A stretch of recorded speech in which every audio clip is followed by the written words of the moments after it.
Single dad Mike found teenage Lily shivering in the rain. He brought her home despite having no money. Years later, she became famous but abandoned him. When scandal destroyed her career, she realized his kindness was her greatest blessing.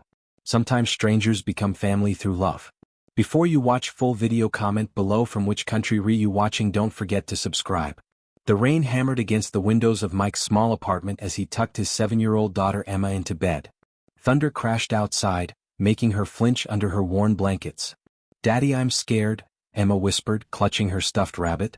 Mike smoothed her hair gently. "It's just a storm, sweetheart. It'll pass." He had been raising Emma alone for 3 years now, ever since his wife Sarah died in a car accident. The insurance money was long gone, spent on medical bills and funeral costs. Mike worked double shifts at the construction site, but money was always tight.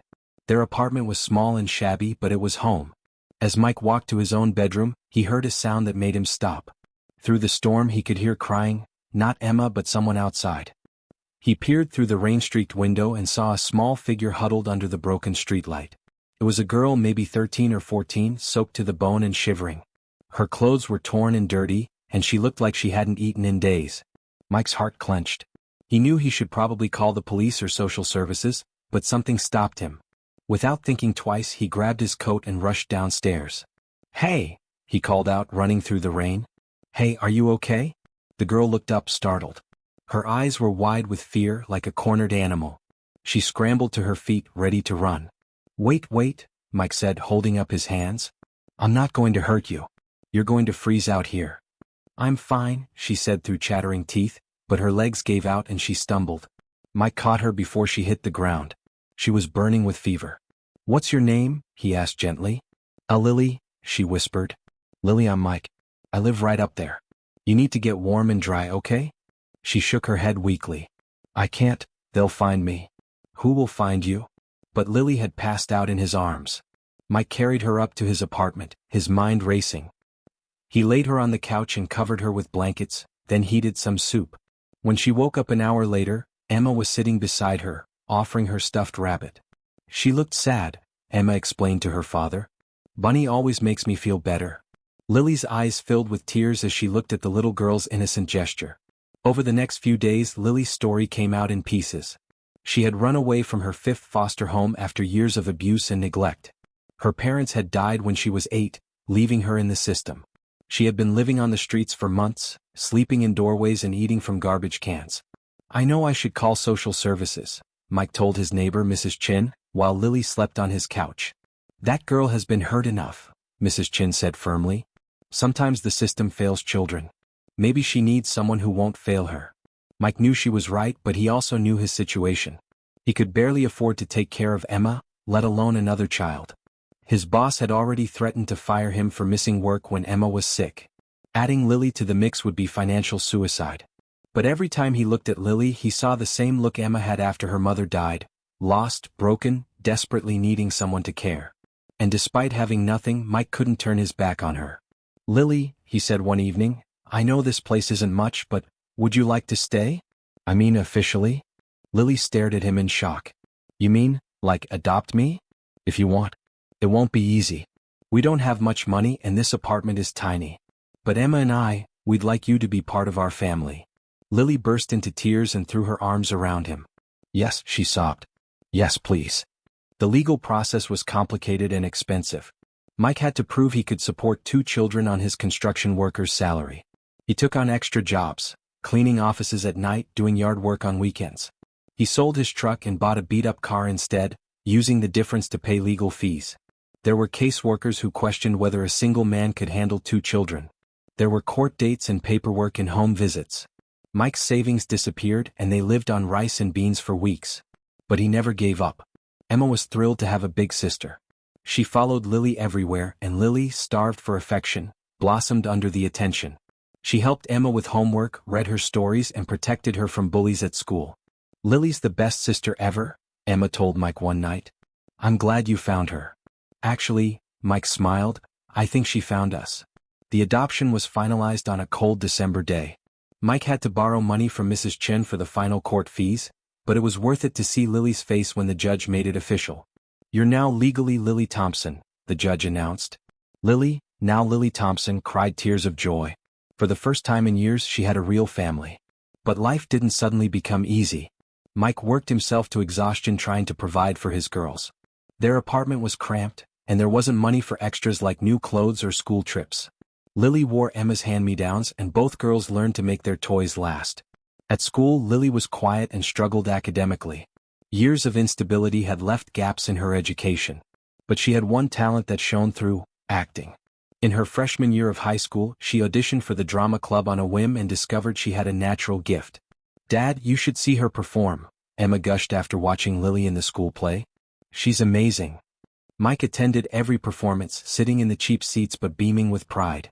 He didn't understand much about theater, but he could see that Lily came alive on stage. Mrs. Rodriguez, the drama teacher, pulled Mike aside after one show. "Lily has real talent," she said. "She should consider applying to performing arts schools." Mike's heart sank. Those schools were expensive, and he was already struggling to pay for basic necessities. "We'll see," he said, not wanting to crush Lily's dreams but knowing the reality of their situation. Lily overheard the conversation. That night she made a decision. "Dad," she said, "I'm going to work after school. Johnson's Grocery is hiring and I can help with money." "Lily, you don't need to." "Yes, I do," she said firmly. "You gave me a home when I had nothing. Let me help our family." So Lily took a job bagging groceries after school, earning minimum wage but contributing every penny to the household. She studied late into the night and acted in school plays, dreaming of a future that seemed impossibly far away.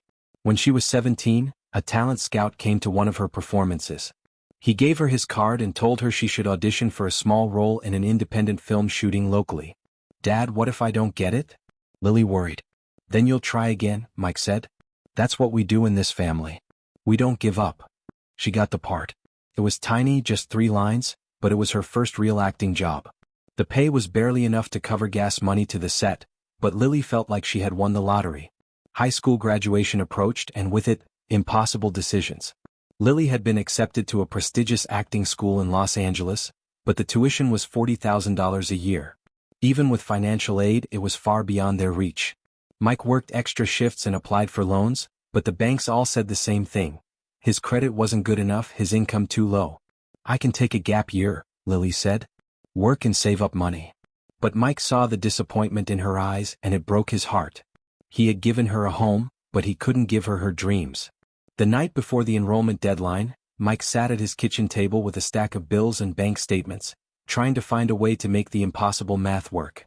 Emma, now 12, sat beside him. "Why are you sad, Dad?" "I want to help Lily go to school but I can't afford it." Emma was quiet for a moment. Then she pulled out her piggy bank, 3 years' worth of birthday money and allowances. "Will this help?" she asked. Mike's eyes filled with tears as he looked at his youngest daughter's sacrifice. It was maybe $50, nowhere near enough, but it represented everything about their family: love, sacrifice, putting each other first. "Emma, that's your money. Lily's my sister. Sisters help each other." That night, Mike made a decision that would haunt him for years. He forged documents to take out a loan against his apartment. The apartment he didn't even own, just rented. It was fraud and he knew it, but desperation made him reckless. He got Lily the money for school. "Dad, where did this come from?" Lily asked, staring at the check. "Don't worry about it," Mike said. "Just go make us proud." Lily left for Los Angeles with tears in her eyes and promises to call every day.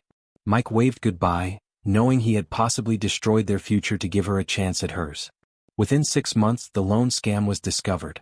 Mike was arrested at the construction site in front of his co-workers. The shame was crushing, but worse was the phone call he had to make. "Lily, honey, I need you to come home." "Dad?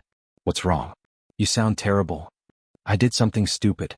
I'm going to prison." The silence on the other end of the phone lasted forever. "What did you do?"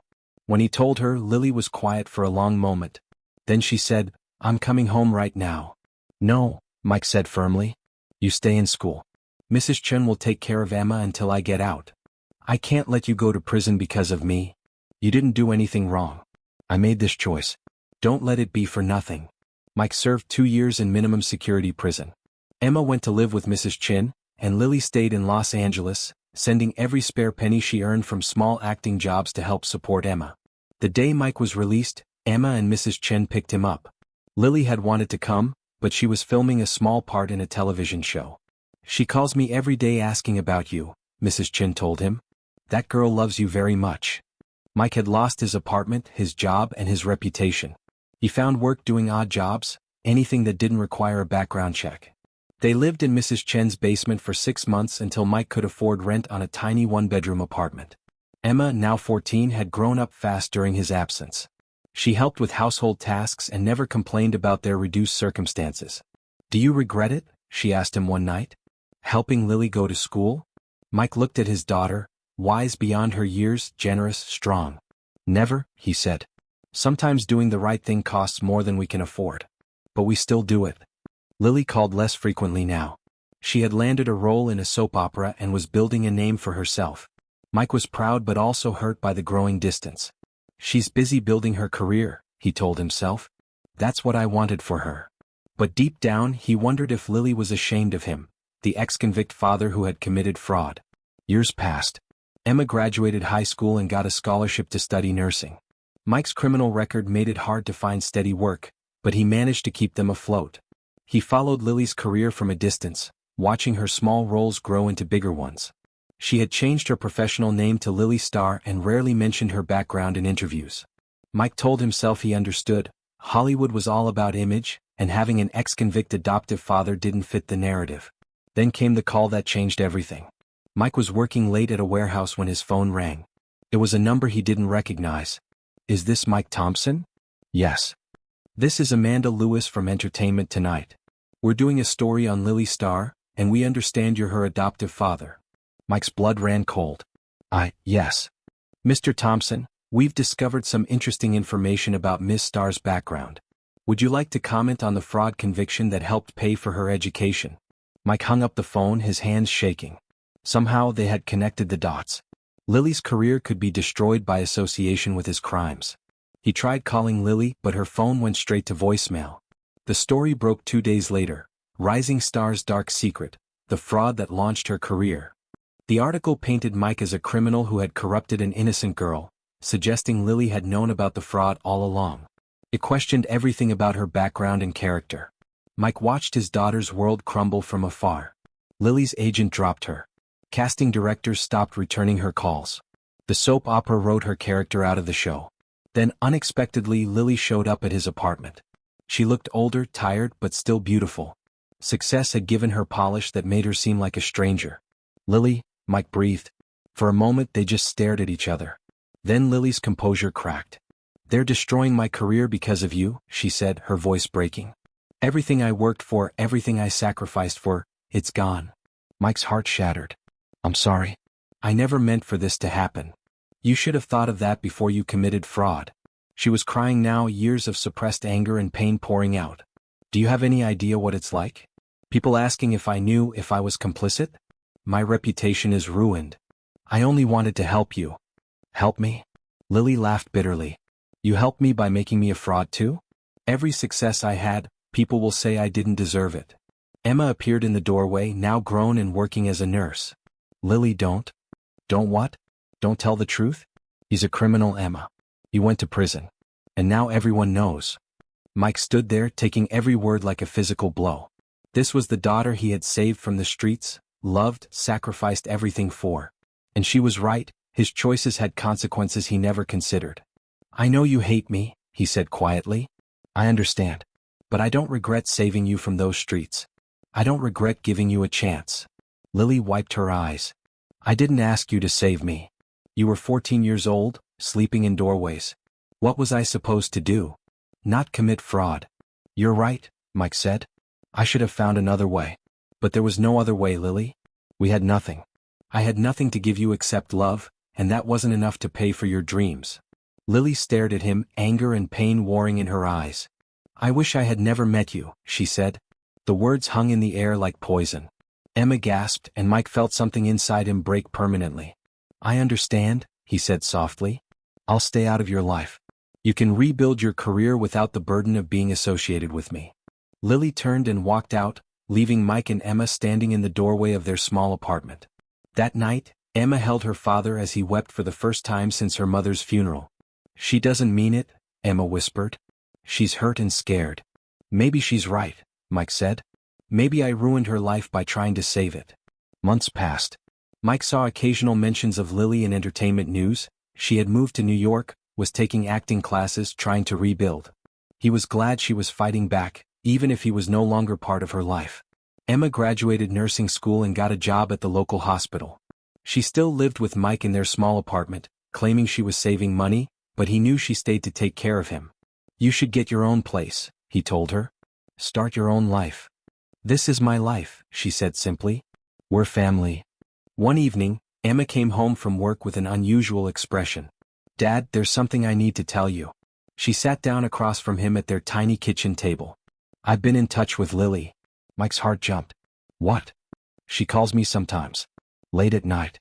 She's struggling, Dad. What do you mean? Emma hesitated. She's been drinking. A lot. And she keeps asking about you, how you are, if you talk about her. Mike felt a familiar ache in his chest. Is she okay? No, Emma said honestly. She's not. She got a small role in an off-Broadway play, but she's isolated, angry. She won't admit it, but she misses us. She made her choice. Did she? Or did she just say something terrible when she was hurt and scared and now doesn't know how to take it back? Mike stared at his daughter. What are you saying? I'm saying maybe it's time to stop being proud and start being a father again. That night, Mike lay awake thinking about Lily, not the successful actress, but the scared 14-year-old girl he had found in the rain. Had he really lost her forever to one moment of pain and anger? The answer came unexpectedly 3 weeks later. Mike was at work when Emma called, her voice panicked. Dad, you need to get to New York. Now. What happened? Lily's in the hospital. She tried to kill herself. The world tilted. Mike left work immediately and drove through the night to reach the hospital in New York. He found Emma in the waiting room, still in her nurse's scrubs from her own job. How is she? Stable. They pumped her stomach in time. But Dad. Emma's voice broke. She asked for you. Mike's legs nearly gave out.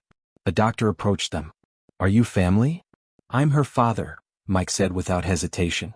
The doctor looked at them with tired, compassionate eyes. She's awake, but she's very fragile emotionally.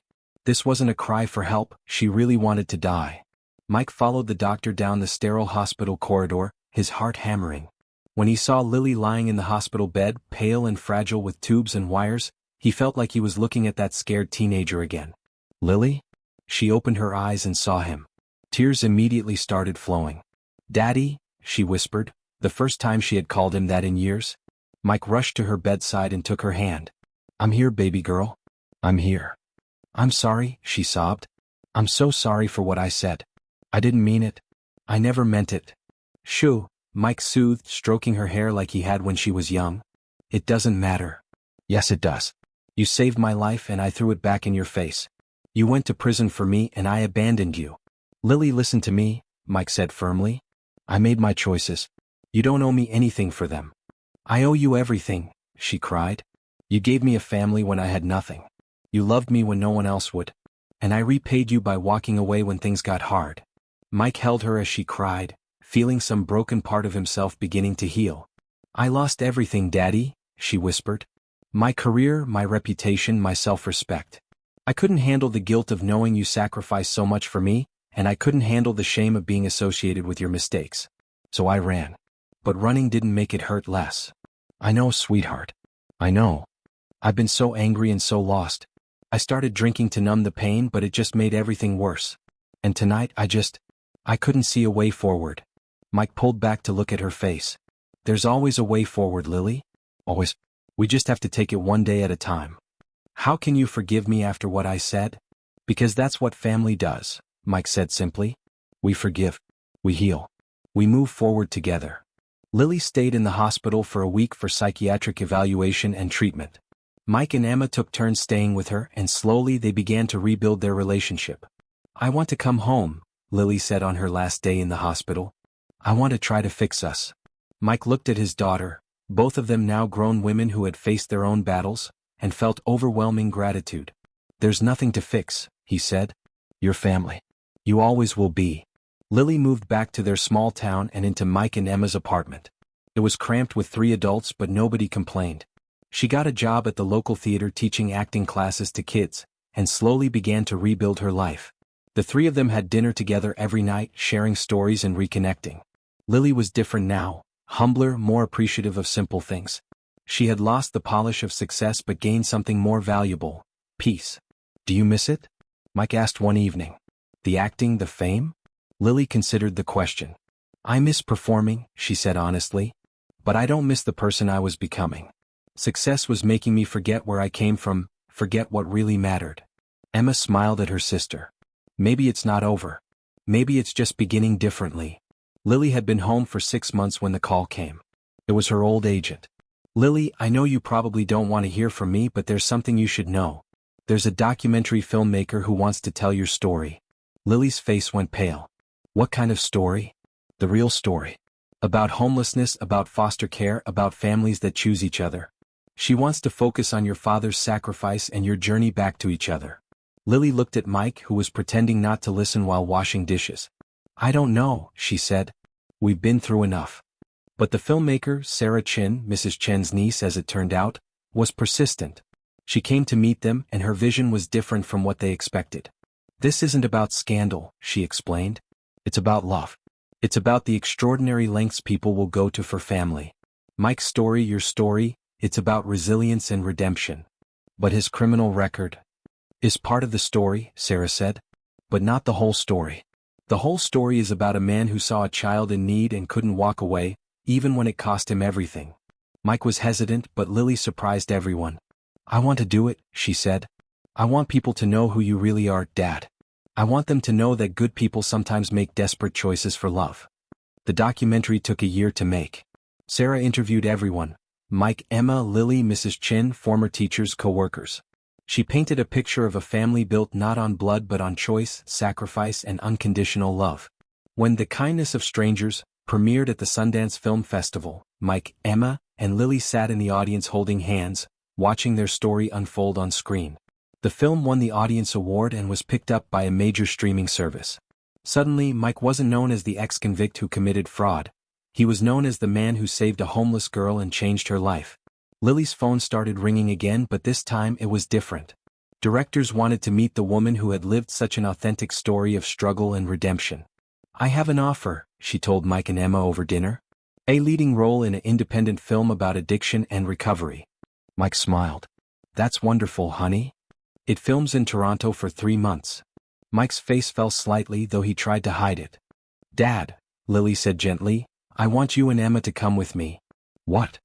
The producer has a house where the cast stays. There's room. And Emma, there are hospitals in Toronto. You could get a job there for 3 months. Emma grinned. A working vacation? I'm in. Mike looked at his daughters. One biological, one chosen, both equally precious to him. Are you sure you want your old man tagging along? Lily reached across the table and took his hand. Dad, I spent years trying to run away from my story, from you, from us. But this family is the best thing that ever happened to me. I don't want to go anywhere without you again. 3 months later, the Thompson family was living in Toronto while Lily filmed her comeback role. Mike worked as a construction consultant on the film set, Emma worked at a local hospital, and they had dinner together every night in their temporary home. On wrap day, Lily's director pulled Mike aside. I want you to know, he said, Lily is extraordinary in this film. But more than that, she's extraordinary as a person. You raised an incredible young woman. She raised herself, Mike said. I just gave her a safe place to do it. When they returned home, Lily's career was officially rebuilt. But she was different now. She chose projects carefully, stayed close to home, and never let success make her forget her values. 5 years later, Emma married a fellow nurse she had met in Toronto. Lily was her maid of honor, and Mike walked Emma down the aisle with tears in his eyes. At the reception, Lily stood to give a toast. Most people get the family they're born into, she said, looking at Mike and Emma. But some of us get lucky. Some of us get the family we need. Dad, you saw a broken girl on a rainy night and didn't just offer shelter. You offered love. Emma, you shared your father and your home with a stranger and made me your sister. She paused, her voice thick with emotion. I spent years running from this family, thinking I needed to be someone else to be successful. But the truth is, everything good in my life started the night Dad found me in that storm. This family taught me what real success looks like. It looks like love, sacrifice, and never giving up on each other. She raised her glass. To the Thompson family, proof that sometimes the best families are the ones we choose. Mike wiped tears from his eyes as everyone applauded. Later, as the reception wound down, he stood outside the venue looking at the stars. Lily appeared beside him. "Whatcha thinking about?" "That night," he said. "When I found you in the rain. If someone had told me then that you would become this incredible woman, this successful actress, this amazing daughter, I never would have believed them. What if someone had told you that you'd go to prison for me? That I'd break your heart and walk away?" Mike considered this. "I still would have brought you inside." "Why?" Mike looked at his daughter, confident, successful, but more importantly, kind and generous and strong.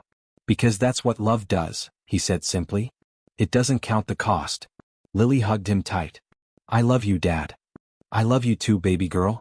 Always." As they stood there under the stars, Mike thought about the journey that had brought them to this moment. It hadn't been easy, there had been poverty, mistakes, heartbreak, and pain. But there had also been laughter, triumph, healing, and most importantly, love. He thought about the scared, angry teenager he had found in that storm 20 years ago, and marveled at the woman she had become. Not because she was famous, but because she was good, generous, loyal, compassionate. Emma joined them outside, still in her wedding dress. "Family photo," she announced, pulling out her phone. As they posed together, Mike realized this was his greatest success. Not the construction projects he had built or the money he had earned, but these two remarkable women who called him Dad. The photo Emma took that night sat on Mike's bedside table for the rest of his life. In it, three people stand close together, arms around each other, smiling with genuine joy.